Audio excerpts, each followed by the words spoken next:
What's going on, everybody? It's your boy 16 the Icon, aka Mr. SuperheroSwagg. And today I wanted to get face to face with y'all and kick it about a couple of things that people have been asking me about the show. A lot of people have been wondering why I only have Marvel Legends, why I don't have like Hot Toys or NECA or any of the other toy brands, McFarlane Toys, Super 7.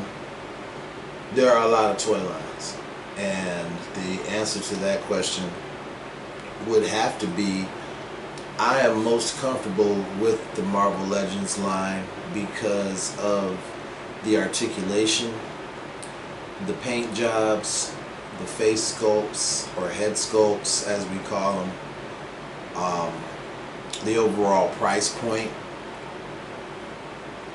and yeah, they're not a perfect toy line.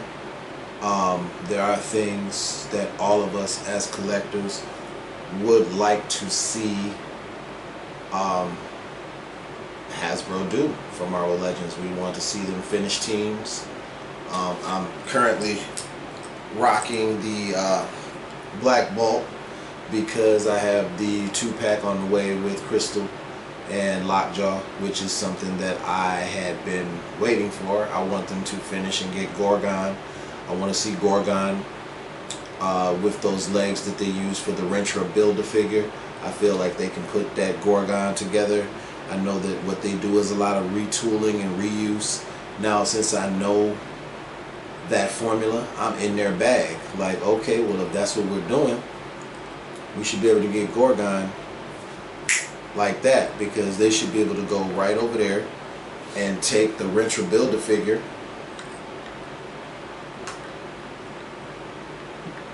and take those hoof feet from Rentra, the Minotaur, and put them on Gorgon. They've been knocking it out the park with the head sculpts, so that shouldn't be an issue. Yeah, we got Karnak. I wasn't really mad about the Pizza Spidey body with Karnak because Karnak is a real slender dude, and I know they do a lot of reuse. I was just happy to get the character. I'm looking around the Hall of Legends now, and like I said, man, they've been knocking it out the park, man. Like this figure right here, Odin, is definitely going to be one of the figures of the year. Like I don't have him in his, he's got 2 over-the-top helmets that are fire, for the character. Comic book based is, my jam, and they've been knocking it out the park, man. I'm pretty sure I have figure of the year with this 85 Marvel celebrating the 85-year program. I'm pretty sure I have figure of the year in Odin, and this has been a really good weekend for me, actually, because I also received the Hulk Buster. I just did that review, and man, they just gave us some heat, man. They gave us some heat. They gave us some heat, and we still got more heat coming for the end of the year. Elephant in the room, the Secret Wars line. Everyone had anticipated, with the anniversary of Secret Wars, that we were going to get a Secret Wars line. I have mixed feelings about the Secret Wars line for the simple fact that it's a lot of reuse, bro. It's a lot of reuse. The only 2 figures that we got in the line that weren't figures that we already had on our shelves was Titania and the Beyonder. To be fair, 2 figures that we've never had in the line before. Okay, I get it. But they're going to have to continue the Secret Wars thing to give people what they really want. It was a big misstep to not have the Rhodey head on the Iron Man, because that was Rhodey in the 1984 Secret Wars when they went to the planet with the Beyonder and all that. That was Rhodey, it wasn't Tony. And so that was a misstep. I don't care how they try to cover it, explain it away. Yeah, stop it. And then to not have Volcana, but have Titania. I mean, I think as a rule, when they use a character in the MCU, they should immediately do a multiverse incursion type of thing at Hasbro, where Titania was on She-Hulk. We should have already had a Titania figure. They were saving her for Secret Wars. Okay, that's fine. So where was the Titania figure for the series? Series wasn't that popular. We didn't want to waste money on a figure. Okay, so where's Marina for Alpha Flight? Where's Pharaoh for X-Force? I could get into a whole team rant, but that's kind of what this whole episode was for me to get face to face with everybody and talk about different stuff, like back to the action figure thing with the different lines. I'm not paying $300+ for Hot Toys when it's just gonna be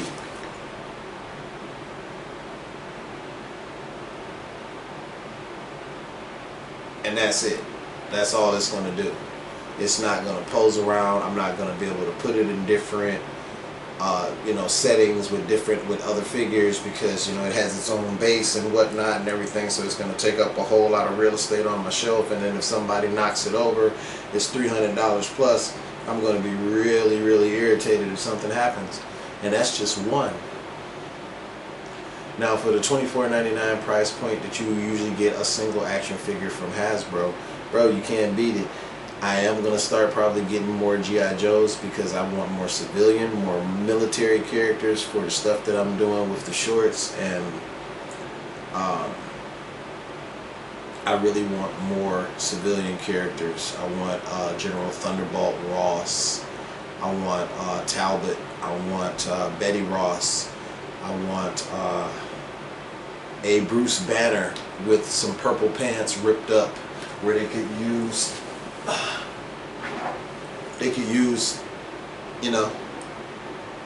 this body base, but put Bruce Banner, but no shirt, purple pants ripped up,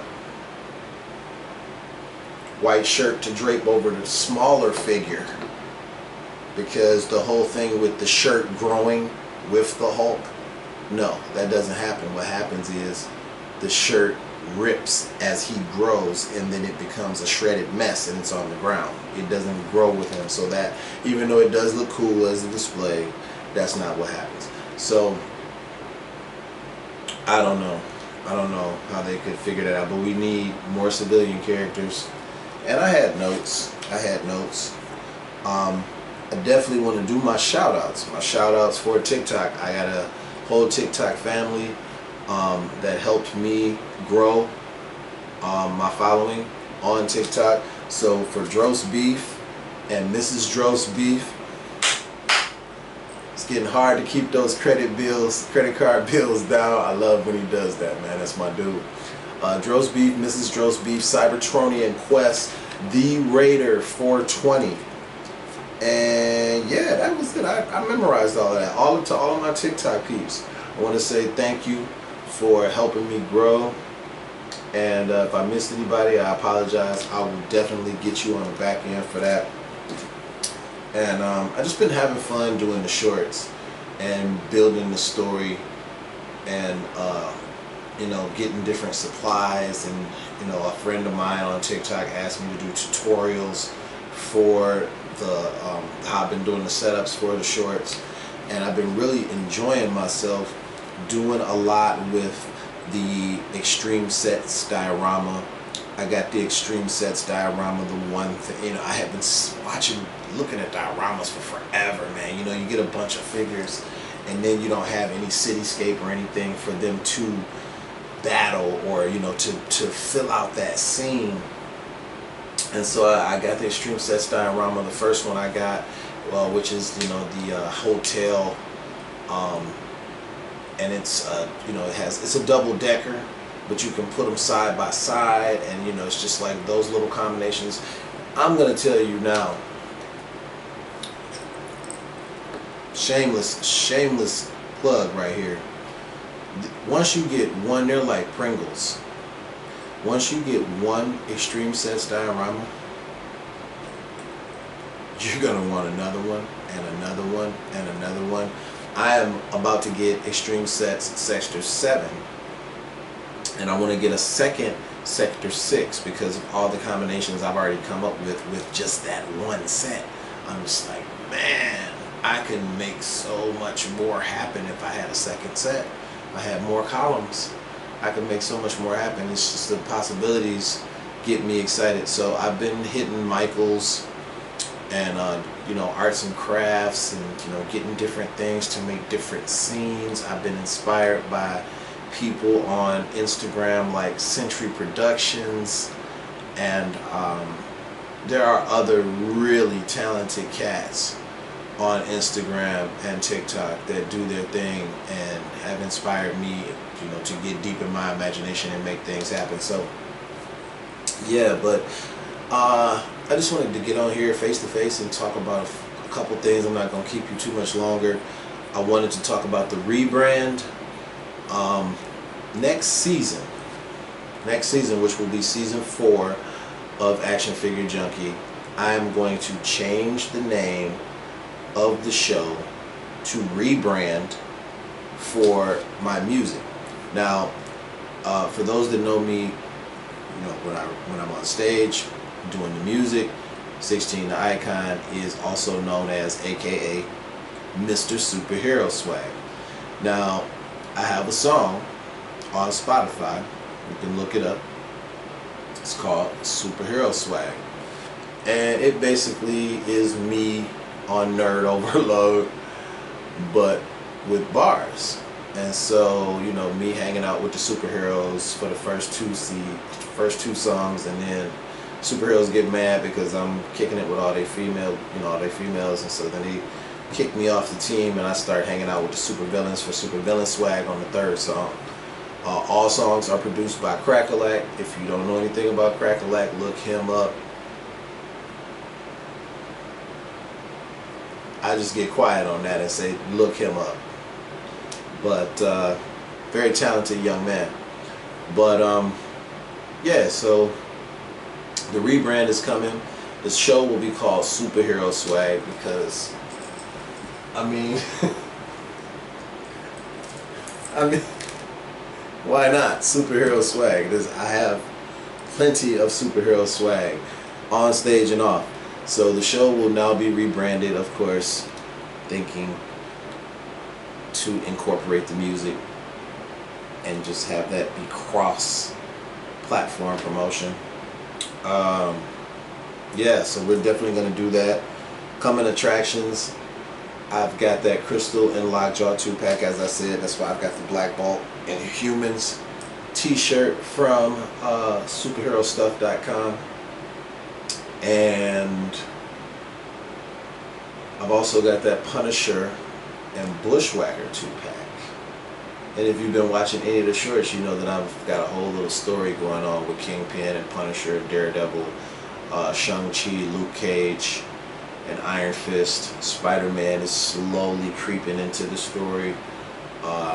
Iron Man is creeping into the story. It's a whole multiverse. My imagination, the story is going completely different than how you know it, kind of like the MCU. But, but yeah, so yeah, I just wanted to kick it with y'all real quick. Face to face. I don't know if I'll call this face to face since I said face to face a billion times on this video. But yeah, so like, comment, subscribe, and share. Thank you for watching, and I appreciate you, man. Peace.